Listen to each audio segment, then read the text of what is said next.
says we're live, but I'm trying to look for it in the.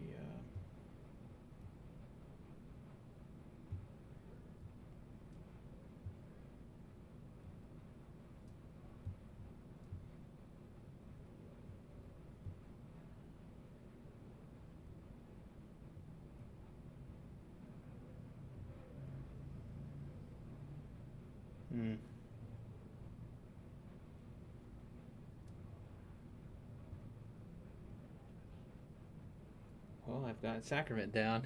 I just got to get the second hour down. Says it's live, but it's not showing up. Live information. Group Arlington Ward.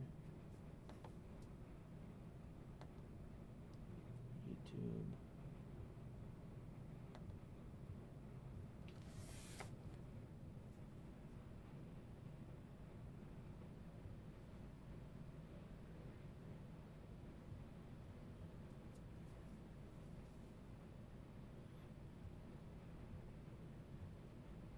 Close the app, open it back up.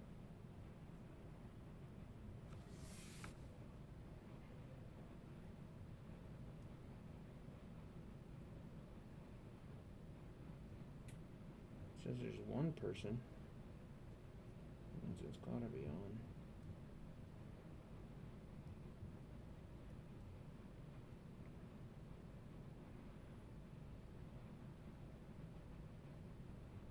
And of course it's loading. Oh, it looks like some people are getting on. Oh, good. So, might be. Okay, David Fletcher just said, I see you on YouTube. Okay, are we ready? No test audio? Yeah, I think we're ready. So, Brother Fletcher, if you don't mind, writing in the comments, stating that you can hear us. Testing 1, 2, 3. And looks like we do have more people coming on now.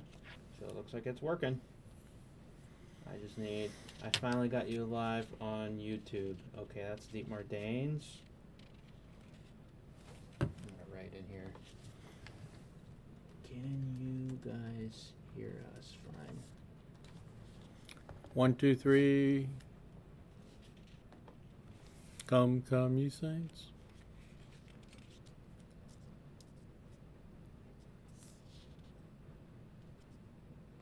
For whatever reason, the app doesn't want to load. This is what it's giving me. Nobody can respond to their hearing us yet, or? No one has responded. I know there is a delay, but it shouldn't take that long.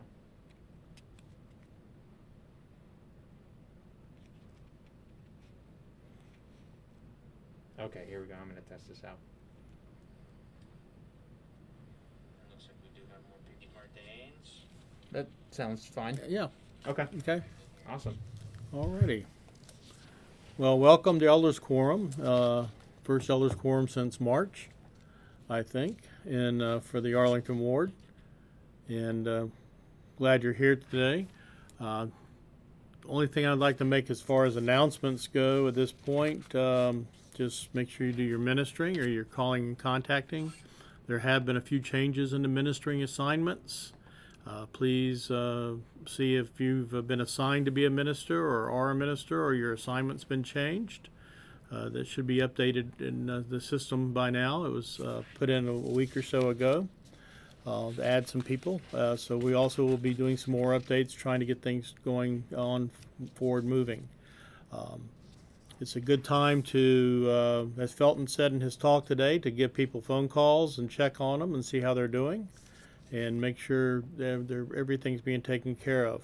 There are some people in our ward that definitely does need prayers. I don't know if they've been mentioned or not or known about or if they want their names mentioned, but it would be appreciated if you would pray for members of our ward, especially those that are sick or those who need your assistance in any way. And if you're a minister and you have somebody who needs anything special assistance, please let me know. Today's lesson, we're going to be talking about the Heart's Knit in Righteousness and Unity by Elder Quentin L. Cook from the last General Conference. It is a talk that goes over several different points and different things. I don't know that we'll be able to go the entire 45 minutes as we discuss it, and unfortunately it's going to be probably me or my opinion, or unless Brother Miller wants to chime in with his opinion, he may also chime in with his opinion. Only two of us are here right now, so we'll commence. Well, sorry, what's the conference? Which conference? It's the last General Conference. It's October. Okay. Thank you. Okay. Oh, that's a good one. Anyway, let's get going. Elder Cook talks about how righteousness and unity are profoundly significant. The people of God, with all their hearts and righteously strive to become like Him. You know, we're commissioned to become more like our Father in heaven every day and everything we do. Also, the more unity we find and we have in our lives, one with another, the happier we can be. I know that professionally, from time to time, I run across or have run across other people that are members of the church, and instantly I always have felt a keen bond with those people. And we also find out something in common, and we all seem to delight when we find out we're not alone in the group, that there are also other Latter-day Saints, or at least one other Latter-day Saint in the conference. I was at a conference back before the pandemic in my profession, and got a chance to meet a guy from Salt Lake Community College who has the same position that I do here in Jacksonville at the college I'm at. And met with him briefly, talked with him, found out he was a member of the church. And so we started talking a little bit here and there. And now we talk on the phone probably about once or twice a month over matters concerning what our jobs are.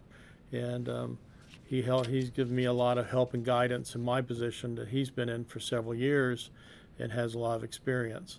So having that bond whenever you're in a group, whether it be in business or in social activities or in the military or wherever you may be, to have Latter-day Saints to be around you is a treasured thing. I know that, especially because you know you already have certain things in common. You have that unity and you have that belief. Elder Cook goes on to talk about a little bit in church history about General Thomas L. Kane. General Kane was never a member of the church, never became a member of the church, but he was an ally of the church back in the West during the times of persecution in the East. And later, after the church was established in the Salt Lake City and in the western states, he had a chance to visit with his wife to Salt Lake City to see Brigham Young.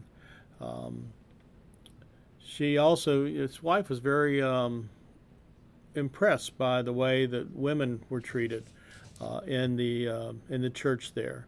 They had a chance to do whatever they qualified to do. They had no reservations about being educated or anything else. They could go into careers or such, and other things, become doctors, and which was very rare in those days, and other things like that. She was also very keen on how the members of the church seemed to respect the Native Americans who were in the area. She recounts back to a trip that she made going down to St. George just with President Young. And they stopped in Fillmore, the home of Thomas and Matilda King. And as they were there, Matilda was preparing a meal for President Young and Mr. and Mrs. Kane as they were going through. And as they were preparing a meal, 4 Native American Indians came to the door of the house and entered the house. And she went up to them and spoke to them in their native language, and dialect that they had. And they sat down on the floor on their blankets and had a very contented look on their face. This sort of worried the wife of General Kane a little bit. She was a little confused by this, apparently. And she asked one of the children of the King family what was said to the Native Americans. And the child said, Mother told them that these strangers, these guests, were here first, and that she's already prepared a meal for them. But that when she saw the Indians come in, she put more food onto the fire to prepare for them, and that after these people had eaten, in going on their way, then she would also feed the Native Americans, and they were waiting for their turn, so to speak. Sort of like you do at Cracker Barrel. When you go to Cracker Barrel, you get in line, I guess. Sometimes if you're not there in time enough, you got to wait for your table to get free. So a precursor of that, if you will.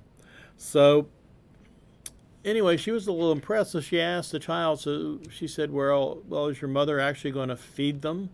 Or is she just going to give them the scraps or whatever we have left over from our meal? He says, oh, no, Mother will feed them just as she's feeding you.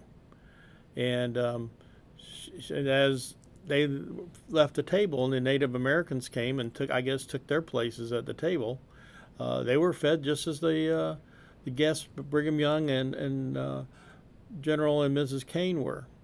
And she was very impressed by this treatment of the Native Americans. The church, she said, endeavored to bring the gospel to these people and did not want to be adversarial and wanted to treat them just as if they would anybody else. So I was very impressed by their visit with the members of the church back then, many, many years ago.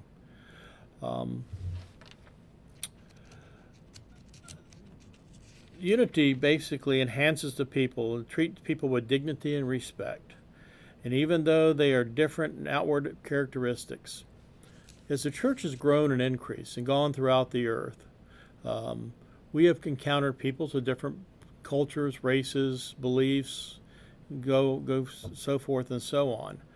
You remember the first missionaries to go to the Sandwich Islands, Hawaii, for instance, and the culture was so much different there in Polynesia than it was here in the United States from what they had. And then the missionaries who went to other islands or other nations or went outside where the European influence was, so to speak.